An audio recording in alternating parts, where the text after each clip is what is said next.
So last week's newsletter did not go out because life.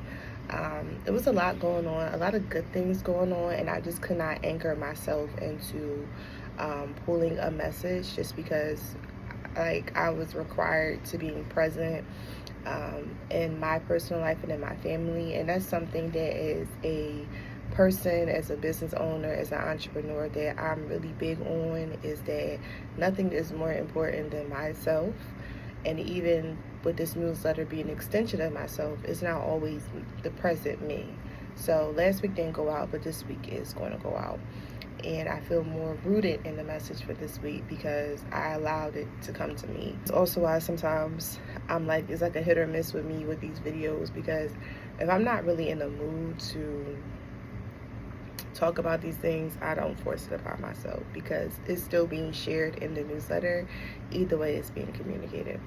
So the affirmation of this week is: resting in who I am right now is a powerful act of self-respect. Let's get into that. What does that mean? I'm inspired by rejecting all of this hyper conscious content that is pushed upon us, this new age stream of spirituality and even productivity, where it seems like every time you scroll, somebody is telling you what you need to do, how to do this, how to do that, what you should be taking every day, what you should not be taking it every day, how you should pray, how you should eat.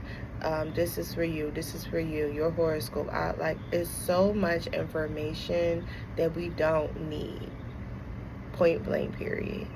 And I think that outside of that, I think the system that we are groomed to exist in pushes us to constantly be in this space of, how can I improve myself?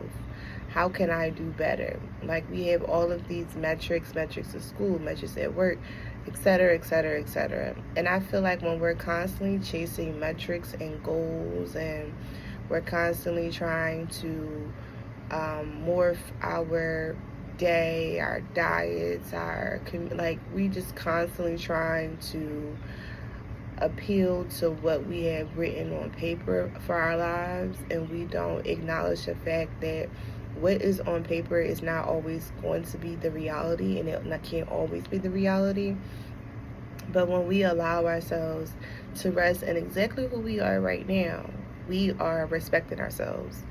And another part of that also is being able to congratulate yourself for all that you have done and how far you have come.